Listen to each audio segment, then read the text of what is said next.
So what's your message to the people of Sri Lanka? What is the message you like to give them? Um, if I needed to say anything, I would say that consistency is very important in whatever you do. Because say, think of it like I like to think of it like this. It's like Lego, yeah. So each time you put effort into something, you build the Lego, and it goes up and up and up. But say you stop it, yeah, and you can't start from here because you have not been building the Lego here. So you can't be starting from here after you resume stopping it. You'll have to start from Yeah, the bottom again.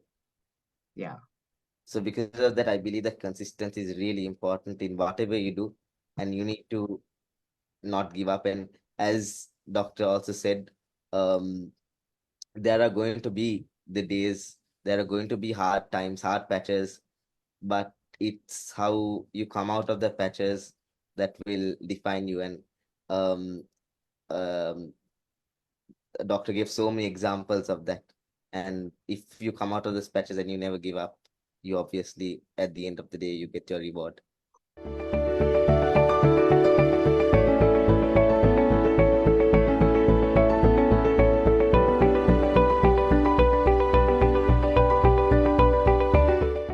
I would like to welcome Dr. Rohan Tatukorala, the pioneer behind this webinar series, to formally introduce our guest speaker for this evening. Doctor, over to you.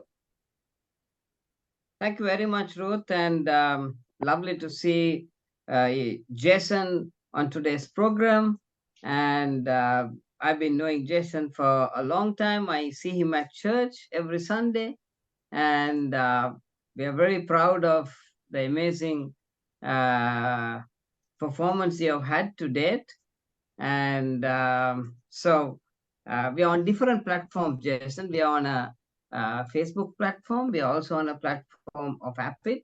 And then we also have this unique platform where we are right now talking on. So you're almost the 150th MBA Diary speaker we have had, which all constitute of all chairmen and CEOs of companies. So Jason Jayawardana is an 18-year-old outstanding youngster who has conferred 4 A's, 7 A's, and one distinction at the London Ordinary Level examination. He is Sri Lanka's champion in the under-17 putt shot at the National Para Athletic Championships and brought honor to the country by winning the silver medal in the Asian Youth Para Games in Manama, Bahrain, in the events of putt shot and discus throw. He was awarded the highest sporting honor at Gateway International, the Golden Eagle Award, for his performance in the games captain, and he's also the games captain at school. He also represents the school in chess at the national level. He is currently studying for the advanced level examination. Ladies and gentlemen, Sri Lankan athlete Jason Jayawardana. Thank you very much, Jason, for joining us. Good evening to you. Good evening, doctor. Thank you so much for inviting me. It's an honor to be here. Thank you very much. Nice to see you. Um, so, so how was this week, Jason? How did you started? You did a bit of. You're in off season right now, no? Yes, I am. So you're focusing on studies this kind of last 2 to 3 weeks kind of a thing, yeah? Correct. Yes.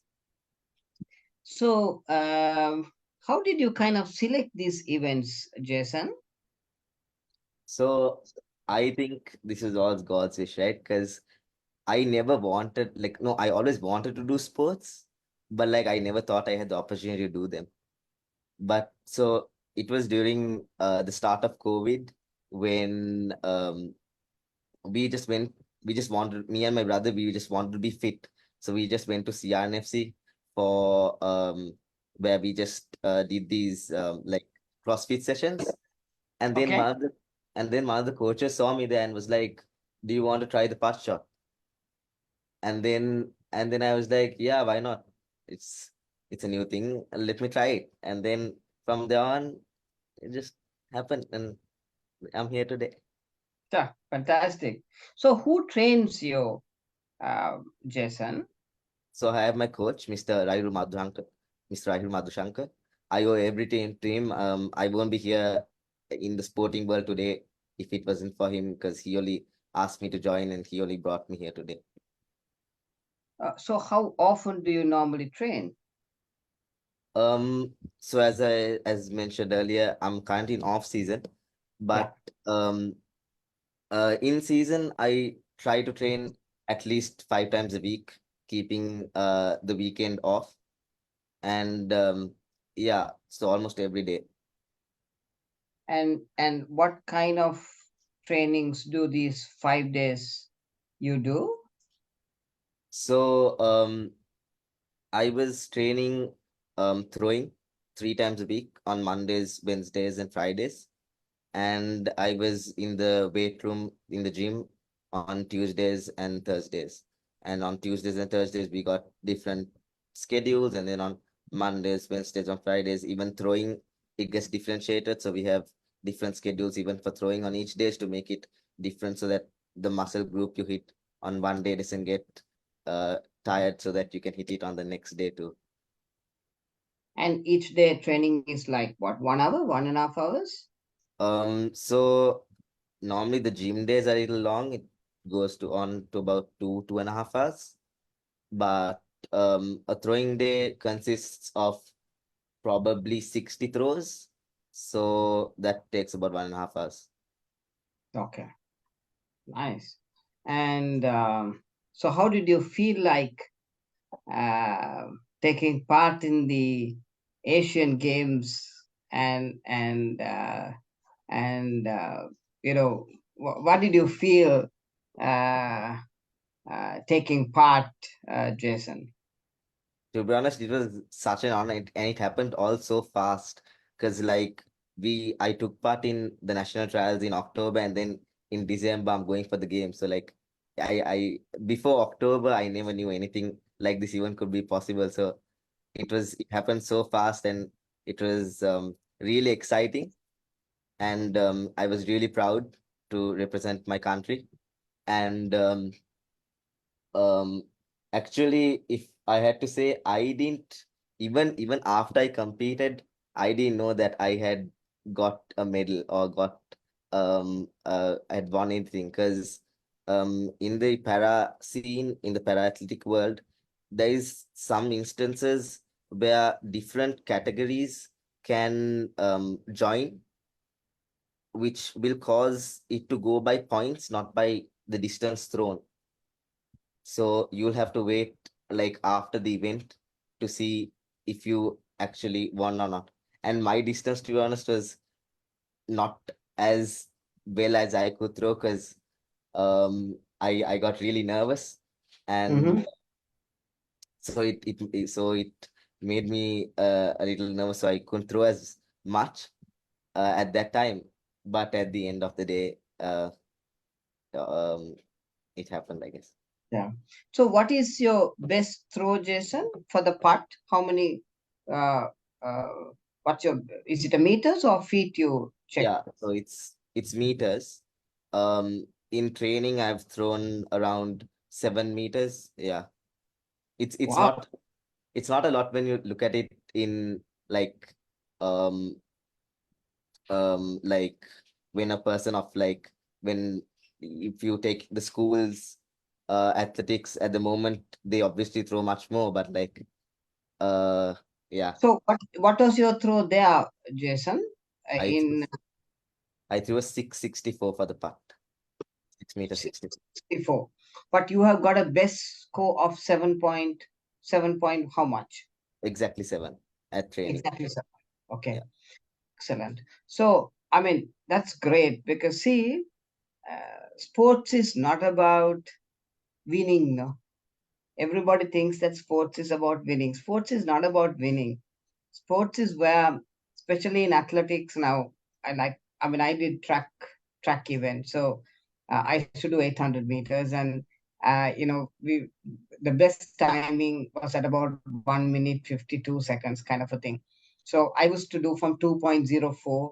I kept on coming down 2.2002 Then we did two. Then after that, you're pushed to saying, how can you break the 2 minute barrier? And can you hit a 1 minute 59 kind of a thing? So in athletics, it's not about actually the winning. It's about, you going for the event and you feel the pressure. There are people clapping and there are a lot of competitors coming from other countries. And how do you keep your cool and go and throw your 6.6? I mean, that's what gives you. I don't know, but I yet remember, when we go for any of these management training programs, they always show us videos. And if you look at the 2008 Olympic Games that was held in Seoul, right? Hussein Bolt comes uh, seventh in the 200 meters, right? I mean, if you Google and see him, he's seventh Yeah. in 2008 Olympic Games. And then a lot of people had said that that's it, he's done. But and then what he did was he fought. He kept on training, and then by the time the 2020 games happened, he was undisputed with 3 gold medals. So a lot of people, as you very rightly said, Jason, nobody ever thought that you will go for the Asian Games in Bahrain.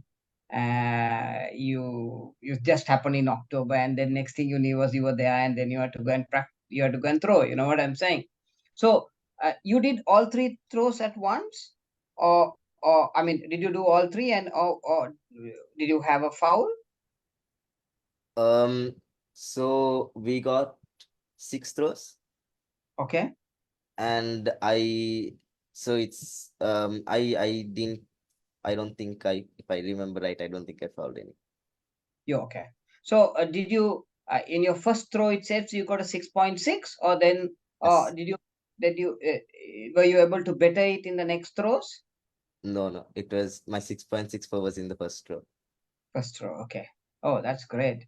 And what was the uh, distance that you threw in the national games? In the national games. So I remember in the 2022 national games, I threw 6.6, Okay, okay. and I'm not sure of the distance I threw in the trials in October of 2021. So you were in the same performance of the national games is what you threw at the Asian also at Yes. 6.6. That's excellent. That's great. So what target have you set in the future? Hopefully to make it to the Paralympics one day, hopefully. Oh, But that's fantastic. until then, I'm just gonna take it day as the day comes, and hopefully take any opportunity I get and just leave. Yeah. Yep. And I think what's important in sports is that you sometimes feel that you know there are so many people who are better than you, and you're just everyday training and you're thinking that nobody's listening to you and you'll never make it sometimes. And this is the same kind of feeling that athlete like Andy Murray had. If you look at the tennis champ Andy Murray from UK, Jason, everybody used to laugh at him because he never makes it over a semi-final. He every single tournament he comes to the semi-final, and after the semi-finals he can't proceed. So they used to say Andy Murray is a semi-final winner, but then he went on to win the uh, the Wimbledon, and subsequently he also won the gold medal at the Olympics. And he beat Federer. He beat Federer at the Wimbledon. So what it means is that uh, when the whole world says you can't do something, what sports teaches us in business is that you don't give up. And sometimes your opportunity comes, like you so rightly said, in October you never knew what was happening. It's happened so quickly. You got selected, went in December, you won, and you came back. So that's how the lessons of sports is. So that's fantastic. So how is studies going? Studies are going pretty well at the moment. I am in my second year of A levels. I will hopefully be done school and do my A levels, and finish my A levels in May of next year. And yeah, Excellent. So what is the area you're studying, Jason? so in A levels, I'm doing maths, computer science, and economics. Okay. So hopefully in the future, I'd like to go into something computer science based. Oh, fantastic. So you want to do software engineering or cybersecurity or networks or AI, or where do you want to, like, Most where like you?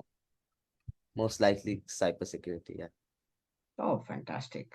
Yeah, because if you look at Sri Lanka right now, only 5% of the companies are cybersecurity compliant. And you know there's a lot of vulnerability of cyber attacks. Hiru website got attacked on cybersecurity. Derana got attacked. The president's office got attacked. And so that kind of hacking is very, very prevalent. So that's really great. So what is your next challenge you are focusing on in 2024? So hopefully, um, next challenge, hopefully I would compete at some competition in the international scene, Okay. and um and hopefully basically I'll just try to do my best and see where that takes me. I mean, amazing, guys, amazing.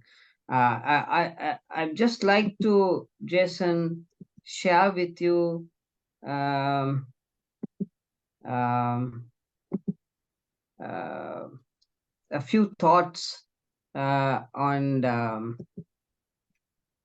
Can see, Jason? Yes. Ruth can see. Yes, Dr. We can. Yeah, thanks, Niroshan. So I'm just taking 7 lessons from the London Olympics. And the lesson one was this guy called Mo Farah. And Mo Farah came last in the Beijing Olympics in 2008. And then subsequently, he went for training to UK, and he got British um, citizenship there. And everybody thought that, everybody used to laugh at him when he runs on the road also. But in 2020, 2012 Olympics in the UK, Mo Farah won the 10,000, 5,000 gold medal. And when he won, he kissed the ground, and he said, I have proved to people what I can do. So there are fantastic lessons in business which we can learn from sports. And I'll give you another one. This is uh, Andy Murray. He was beaten 4 times at Grand Slam and 3 times in all the semifinals. And there was no chance that everybody said that he'll ever, kind of move up in his game. But the guy uh, went on to beat Roger Federer and at Wimbledon, as well as he won the gold medal at the 2020 Olympics. So a lot of people say you can't do things, but if you focus on what you have to do, you go for training, and you do 2 days of weight training, 3 days of you know um, putting, and you don't have people clapping for you when you train. But then when you go for that performance, you give your best. I'll give you another one, which is this guy called Sanchez. He's a Dominican guy, and he does the 400 meters hurdles. And in the semifinals of Olympics 2012, he was ranked seventh. He was ranked seventh. So when he went to the final, everybody said, I mean, there was no chance that he's going to be in the medal contention. There was no chance because he was ranked seventh. But uh, he loved his uh, grandmother, and he said that he's going to uh, run for the grandmother. So what he did was he did the 400 meters. He was, I think, sixth at the 300-meter mark, and then he went in the last 100 meters. He sprinted and he won the gold. And when he won the gold, the first thing he did was that he opened his t-shirt and like the banyan, and under the number, he had a photograph, and that photograph was the grandmother's photo. So this is the guy crying once he won the gold. Yeah, there was another beautiful one. um, I'll take one more. This guy was diagnosed with ADD, attention deficit disorder. And his parents were told by the teacher that the guy cannot focus. He had attention deficit disorder, and his mother used to teach every day in the evening. He used to teach um, uh, small stories to this guy from the age of 8. And when he was 16 years old, he failed to make it for the Olympic team in the US. He was weak. But then when he was 18 years old, he somehow made it. And the guy went on to win 22 Olympic medals. And he proved the world that he can do it when the whole world said that he can't. Yeah. So there are amazing stories in sports, Jason, where when the whole world says you can't, you go and do things. I'll share one more. I think this is the guy. His name is Jacqueline Gatlin, and he took drugs, and he got banned for 2 years by the International Athletic Federation. So everybody said that he is a cheat, and whenever he goes to any party, they used to ridicule the guy. But what he did was he went back to the grounds, and he started training. He trained alone, and everybody used to laugh at him, saying, you're a cheat. But he went on to win the gold medal at the Olympics in 2012. And when he won, he said, I think I have uh, uh, uh, told the world that I'm not a cheat. So sports is not actually about winning. Though we all do it to win, it's a personal struggle.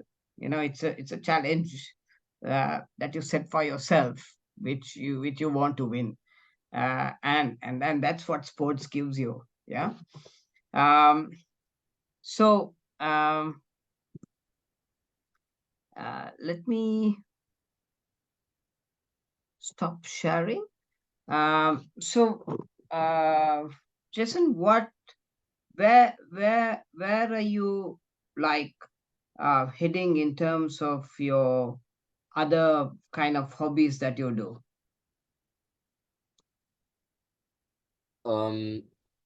So hobbies, in the sense, at the moment, it's just um sports and studies. You watch Because some TV? yeah, of course, yeah, I watch Well, something. what kind of programs do you like? Um um just whatever's on, I guess. This in So do particular. you do you watch TV in terms of a TV, or do you watch it online? How does it work? I watch it in terms of a TV, yeah. Okay, okay. Oh, that's great. Because you have this Gen Z now, no? Gen Z, they don't watch TV traditionally. They would want to go online and watch it online, kind of a thing. So that's why I asked you. So, what is your message to your parents? I mean, you're an amazing youngster at 18 years, going for Asian Games, winning Asian Games. Uh, what is your message to your parents? Obviously, I couldn't be here without them. They're the reason I'm obviously here today. And the way they brought me up was, I believe, the best way that they could have brought someone up, because they instilled in me a confidence that made me believe that I can do anything, which was very helpful for me in my life. And I thank them so much. Uh, Taking back some memories from days that I used to train. Tat used to drop me at practice 5 o'clock every morning. So without Tati, I wouldn't have been able to go for practice. So I need to thank him and thank mommy for bringing me up. And yeah. So, sorry, I forgot to ask this question. Yeah, since your dad is, what, Burger King man, how many times do you eat Burger King? How many times does he give you Burger King? Not at all. Not Huh? at all. I don't No remember. Burger King. I don't remember the last time I ate Burger King. I must ask him that why he doesn't give you Burger King and he's marketing for us to have Burger King. So there's a question coming, Jason. Viruni is asking, how do you balance your sports and your studies and the kinds of housework which you do? I know your mom always says that you do a lot of housework and you help her a lot, it seems. So how do you balance all this? So in terms of housework, there's not much of housework I do. I'm very thankful to be able to focus on what I have to focus on, and like there's a safety net around me where everything else can happen, and I can focus on what I want to focus on. And in terms of studies and sports, uh, so if I had to tell you a story, the same time when we were leaving for the games, I was sitting my first O-level examinations, and I actually missed one of my O-level examinations because I needed to go for the games, and I had to get special permission in order to uh, go for the games and miss the O-level examinations. And they said that I can only be judged from one paper instead of both papers. So, because of that, and I remember on the day of my last O-level examinations, I had an event in the morning at BMICH. So I needed to do the event until 1 o'clock, and my paper was at 2 o'clock.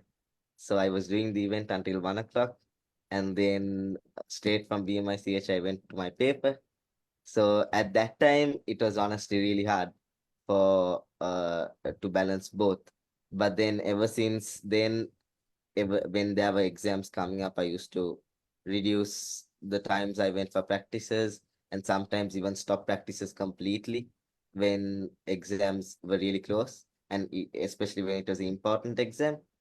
And then when there were no exams, I used to practice frequently. Oh, fantastic, fantastic. So that's how you balance between you always give priority to your exams and you somehow the balance your sports in such a way that you don't lose focus, like you very rightly said, on your studies. Yeah, I mean that's really fantastic. I think your gateway honored you with a Golden Eagle Award for outstanding performance. Uh, can you tell us a little bit about that, Jason? Sure. So, the Golden Eagle Award is, I think, Gateway's most prestigious award in sports, where they give it to a very few people, and I'm honored and humbled to say that I was able to receive it. And so it's basically the award they give to their most outstanding sports people. Oh, fantastic. So you have one more year for your A levels, Jason. Yes, I will be finishing school next May. Oh, excellent. Great stuff. And you also play, you do chess, right? Yes, not really now, but I used to play chess before. Okay. Yeah. And other than, of course, putt shot, you also do the discus throw. Am I right? Yes. Um, so discuss is not something I focus on a lot, but when it comes around, because in to be honest, we don't have discuss in the Paralympics. We have it in just sometimes we have it in competitions, but sometimes we don't.